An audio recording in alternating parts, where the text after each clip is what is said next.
Hello there, gods and amazing goddesses of your reality. Welcome back. This is Manifest with Jenny and Nutritious Lives.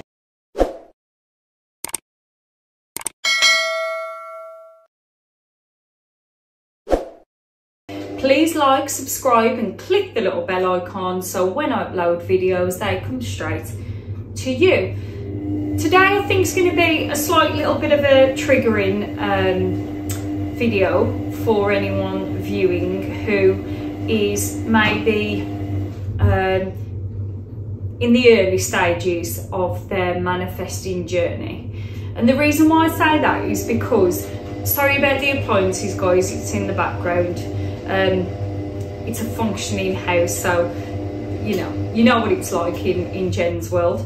But these videos were triggering for me in the early days, and I think the reason why it's quite triggering is because it's to do with mirroring, right? And how every interaction that we have in our 3D is always highlighting and mirroring back to us where we need to do our work and where we are. Now, when I used to listen to this, for one, I couldn't understand it. I developed the understanding on an intellectual basis, but however, I couldn't really grasp it because of the wounds, the unhealed wounds and blocks and resistance that I was carrying from within. Hello there, beautiful souls. I hope you're having a wonderful day, whatever you're doing. This is Manifest with Jenny and Nutritious Lives. I'm a manifestation life coach, a nutritionist and supplementation advisor. And I will be splitting today's video up into two parts, part 1 and part 2, as I usually do, because as I always say, the girl can chat. So this is talking about the mirroring effect of our 3D. And the 3D is always showing us where we need to do our work. So I hope you get some benefit from part 1.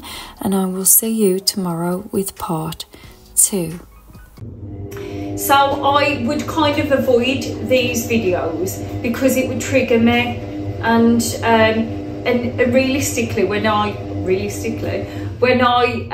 think about that now, those were the videos, the triggering videos are sometimes necessary for your growth.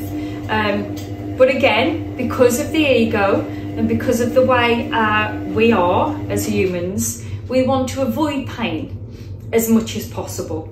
And I think maybe this video is probably inviting you into somewhat exploring the pain, which is only a feeling. But this is so critical to understand, and I really wish, I mean, there's lots of things that I would have really wished that I would have grasped and understood in the early days.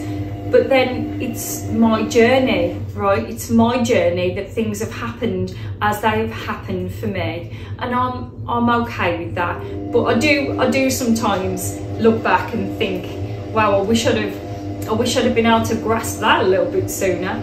And this is one of them. As I say, I really understood the mirroring and how we are as humans, we mirror each other, and it highlights our blockages and our resistance. I understood it on an intellectual level, but up until recently, I never really, the light bulb moment never really occurred. And the reason for that is I needed to still take away this resistance, these blockages, uncover more and more and more. And this is what I realised, that it's just taking away the layers, the emotional layers from me bit by bit.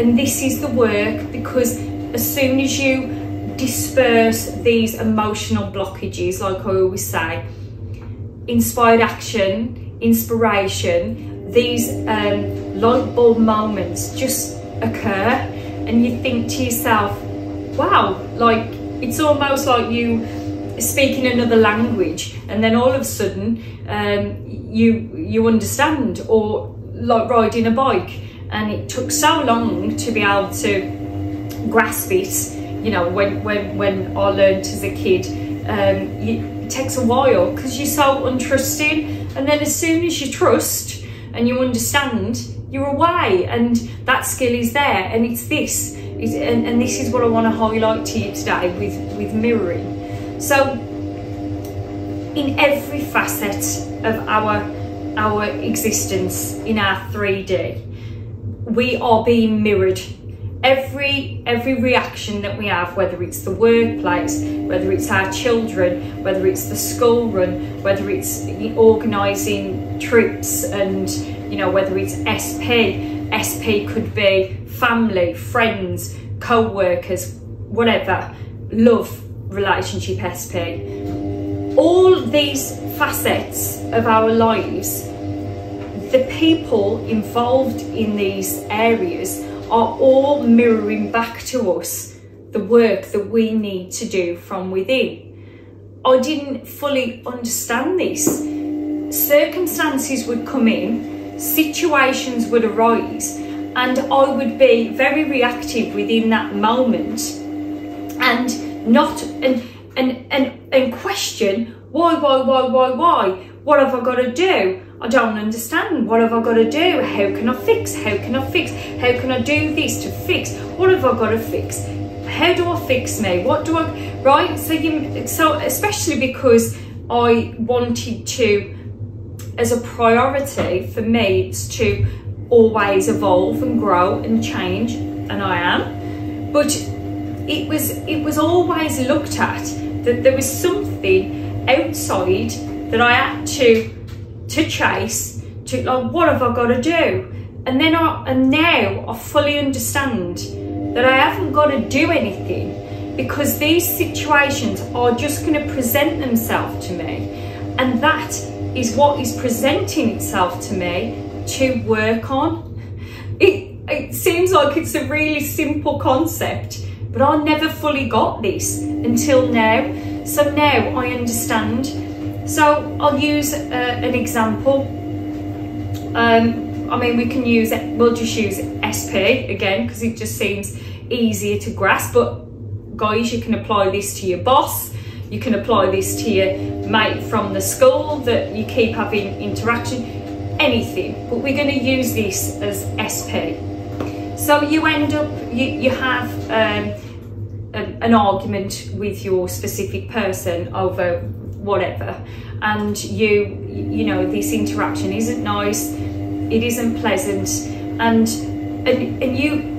you're a great person, right? You've been a good person to this person, so of course ideally you would like to have that reflected, like you're showing love, you're a great person. But the mirror is showing back a lot of opposition. You feel the right. So we use words. Maybe he or she is throwing that you are lazy, or you are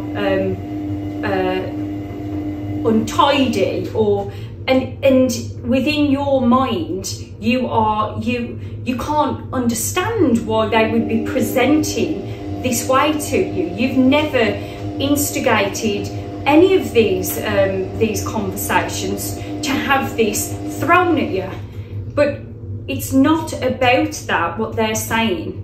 It's about the feeling that it brings up in you, and this is the mirroring of it. We forget what the circumstances are that have made you react.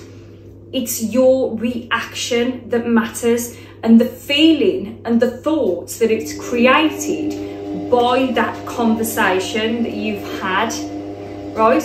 And that is what's highlighting to you where your work needs to be. I'll use an example just to make it extremely clear. So I was reactive today. and it was to do with having words with my mum.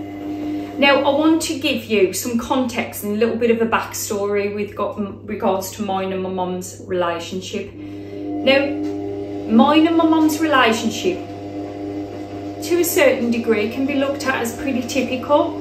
Mother and daughter, we love each other, but we have got differences. We're very different people.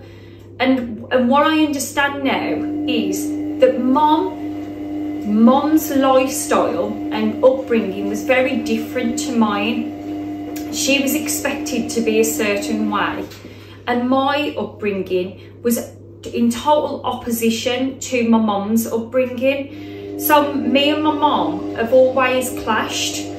Now, it's not because my mum's a bad person or I'm a bad person. My mum's a lovely person, I'm a lovely person, but we react to each other from each other's wounds. And I understand this now. But what happened is, because I've got all this history growing up with my mum, and I went through sexual abuse and stuff like that, which I've talked about, it all played into a story with regards to my mum. So because this story has been playing out for a long time and it's been ingrained in our relationship, we've both developed certain resistance and blockages within. And so when I understood and found manifestation, and I'm applying more of these principles and you know, theories and techniques and all the rest of it, I understood that I could change mine and my mum's relationship by my thoughts, by my actions, right? And obviously I wanted to do this because she's my mum, so I put the time into that. Now, just going off, if you don't want to put time into fixing a relationship because it's really not worth your time and you don't want to invest, you've got that option. But because this is my mum, of course, I want to have a better relationship with my mum. She's my mum, and we have been evolving and growing together, and it's been beautiful. You know, we've been able to converse, communicate so much better, so much clearer, because the wounds are going on my side. I'm helping mum grow, release her wounds. But sometimes the old story does come up, because this is life and this is what it's all about. So I got into it with my mom, and it was like the old story, and I responded like it was the old story, reactive. Mom responded like the old story, reactive, and we sort of brushed up against each other in the same way we would have always done. But the difference for me this time is, and again, I'm going to go off because I just want to quickly say to you, because I think this is important. I'm not there, guys, where consciously I don't react. Not yet. I still have moments where, when something is presented, of course, if there's a wound still within me, I do still react. I feel like reaction is a human thing to a certain degree. That's why obviously we've been given the ego and the call to react at times. It's necessary. It's good for our boundaries to protect ourselves physically, emotionally. There is a time for reaction. However, as I grow, I want to be less reactive to my 3D environment. On this occasion, as I say, I still, at this point in my consciousness, even though I'm growing and evolving and learning, I'm still slightly reactive. And that's okay, because it's just where I am. So I'm not encouraging you to never have a reaction in the 3D. It's inevitable that we go into, you know, in our modern day society. I mean, I live in Birmingham, so I only have to leave my door and there's traffic, there's, you know, like I said before, there's always something that creates some sort of reaction within, right? So I'm not talking about reacting within the moments. What I'm talking about is have the reaction, have the feeling. If something makes you feel a certain way, feel the feeling, hopefully within reason, right? We don't want to overreact, but feel the feeling. And then the difference with me, with reacting how I normally would with my mum, and we got into it, and my mum reacted the same, and we sort of, you know, did a similar thing. What I would have done before, I would have recreated that same story. I would have perpetuated that same story.